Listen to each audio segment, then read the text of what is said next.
Here are 3 small choices you can make today that let people see Jesus in every chapter of your life.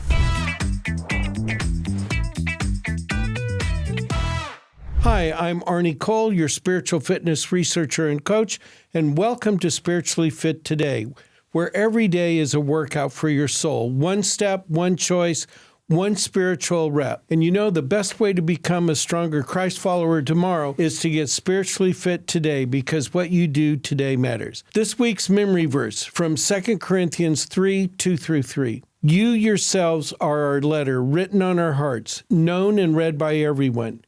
You show that you are a letter from Christ, the result of our ministry, written not with ink, but with the Spirit of the living God, not on tablets of stone, but on tablets of human hearts. And today we're going to focus on you yourselves are the letter. You know, whether you realize it or not, you're already sending a message about Jesus Christ to everyone that comes in your life. Think about it. Your life is an open book of God's work. So today, I have a special guest. Brian Meyer, welcome to Spiritually Fit Today. It's good to have you on the show. Thanks for having me. So you've got quite a story. You're a serial entrepreneur, I would say, because of the different ranges of business you've had. You're a wild and crazy guy, and you have quite a story. Tell us a little bit about yourself. Born and raised in Nebraska. Came from a small town in northeast Nebraska, Randolph, Nebraska. Grew up in the Catholic Church. My mom pretty much made us go to church. So the Catholic Church. Catholic Church, okay. Yeah. So I've been through 12 years of catechism, learned the Lord's Prayer. I still sometimes call it the Our Father, but my wife corrects me. She's like, it's the Lord's Prayer. It's not the, I'm like, okay. Pretty much faith was kind of planted in me. Didn't really realize it at the time. You know, there's a verse that says, raise up a child. Right. And I'm a living example of that it's true. So my dad was a beekeeper, honeybees. That is so bizarre. Yeah. So he's a commercial beekeeper. And Randolph, town of about 800 people, is the honey capital of the world. There's a sign. I didn't even know that either. Yes. There's a sign outside of town that says it, so it must be true. But there were like 7 or 8 commercial beekeepers in Randolph. So, and my dad was one of them. He taught us how to work. I mean, starting in like kindergarten, first grade, he'd take us to the bee yard with him. Really? And I've been stung thousands of times over the years. That hurts, doesn't it? Oh, yeah. It hurts. You ever get used to it? Yeah, I didn't. Yeah. My dad and my older brother, they would go out and not wear gloves. And oh, man. Yeah. My dad, in fact, would go out without a veil on. And I'm like, no way.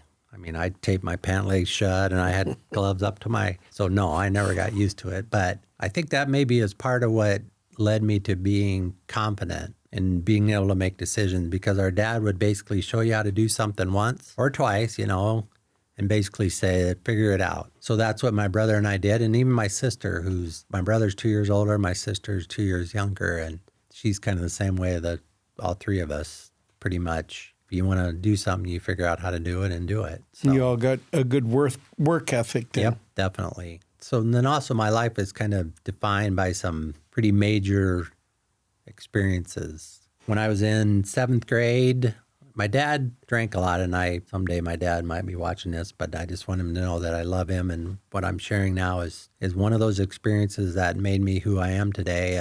But my dad drank a lot. Every day? Every day. Most of the people at that time that I hung around with, you know, the adults pretty much all drank every day. It's kind of the thing that you did in that small town. And I think it maybe is similar in a lot of small towns, but there were times where my dad would start drinking at like 7 in the morning and drink all day. And if he wasn't home by like 6 or 7 at night, my mom pretty much knew that it was time to pack the kids up and take us to stay with one of our cousins. I had a ton of families that still live up there. And oh, nice. Grandmas, we lived next door to my grandma and grandpa. My other grandma lived a couple miles away. Aunts and uncles, cousins. So my mom knew that it was time to pack us up and take us somewhere for the night, because when my dad got home, he would usually be on the mean side. I don't think he ever beat her, but... verbally aggressive. Yeah. No, that's too bad. So this particular night, we went and stayed with my cousin, and 4 in the morning, the fire alarm started ringing. My dad had went in and burnt our house down. Oh, my. And this was like 4 weeks after Christmas. And so when we left the house, we had one night's clothes. That was it. Pretty much after that, my parents got divorced. That had to be pretty traumatic. Oh, yeah. Essentially, we were homeless. We lived in my aunt's basement for a while. Then we lived with my grandma. So I got used to wearing hand-me-down clothes. And Did you get teased? No. No? No, because I had a lot of really solid friends. Nice. And in that small town, your friends' parents weren't afraid to keep you on the straight and narrow either. So I had some really strong father figures. Nice. So we made it through that. Ended up in a rental house in Randolph, just my mom and my sister and I. And this is about 8th grade? This was 7th grade, but by the time maybe we were in like 8th or 9th grade, we had our own house, living in our own house. My mom was a waitress, so she worked at night. I started drinking. I got drunk the first time in 5th grade. 5th grade. Nice. Grade. Yeah. Early achiever, as we like to say. Yes, and I got really good at it. My friends and I, there's a group of us, 7th grade. It wasn't strange that we would drink most weekends. And let this be a story to the parents who are listening. Keep an eye on your kids, because I tell some of these stories now, and my mom will say something like, I had the best kids. My kids were never in trouble. And I'd say, well, Mom, that's just because we never got caught. Yeah. So she would be like, we'd tell some of the stories, my brother and I and some of our cousins, and my mom and my aunt are sitting there, and they're like, where were we at when all this stuff went on? They didn't. Was your mom working? I mean, if she was awake, she would leave at like 3 p.m, and she would usually like cook like a thing of crock pot of spaghetti or soup or whatever. And I mean, we'd come home, my sister and I would eat, go to football practice, that kind of thing. Come home, and like I said, I had great friends. We would go out, unbelievable amount of hunting. We had motorcycles. Started riding. Pretty good time. Then. Oh, I had an amazing upbringing. I'm still thankful to this day that I grew up in a small town. My dad was a beekeeper. After they got divorced, I worked on a farm. I mean, I've run all kinds of equipment, milked cows for 2 years. A hunter, no doubt. Hunting, fishing. My life kind of revolved around lots of hunting, hanging out with friends, drinking, and guns. So it doesn't seem. Yeah. I guess maybe nowadays it does in the big city, drinking and guns. Yeah. Back then, though, you had a gun rack in your vehicle and you left your car. If you went out riding around with someone else, you left your car parked on the street with the windows down. And if you happened to not make it back to get it that night, you go back the next morning and it was still sitting there. So then when I was senior in high school, so that was one of the defining moments. Then when I was senior in high school, I broke my neck wrestling. Tell me about that. How'd that happen? So it was at a practice. It was just a kind of a takedown drill. And I tried to trip the guy I was wrestling with and slipped and fell backwards and basically ended up in a seated position. And when I lost my balance, I kept a hold of the guy I was wrestling with. And I was leaning forward just a little bit and basically pulled him down right on top of my head. And it popped my neck forward and it dislocated the 5th and 6th vertebrae. And I was instantly paralyzed. Wow. So basically fell back on the mat and I'm like, stop. And I was awake, not a lot of pain, but paralyzed. And at that point, all I could do is kind of laying flat on my back. I could kind of rotate my one arm and that was it. I couldn't move anything else. Wow. And you're a senior. Senior in high school, yep. February 5th, 1985. So be 41 years coming up. No, 40 years. Oh, 41, yeah. So yes, that was another defining moment. And it's interesting, the verse for today that you read is, I didn't really pick up on the fact that all of these things were kind of preparing me for the future. I've also struggled with anxiety. My family, it's kind of rampant, just like social anxiety, just the fear of fear. And I've gone through times, and this has been a while, I've kind of gotten it under control, but I've told people, if you gave me a choice of being able-bodied with the kind of anxiety that I dealt with versus being in a wheelchair without it, I would pick the wheelchair, wouldn't even think twice about it. And that really kind of manifested in the early 2000s. Started when I was 18, and And that's kind of the same with my mom. I have cousins, I have aunts that have the same thing, so it must be hereditary, but it really got debilitating in like the early 2000s. Well, one thing, I'm really surprised that you said that, because being a worrier and anxiety attacks and then your accident, that must have really thrown you for a loop. Well, the anxiety didn't start until I was in college. Really? So it's high after. school, yep.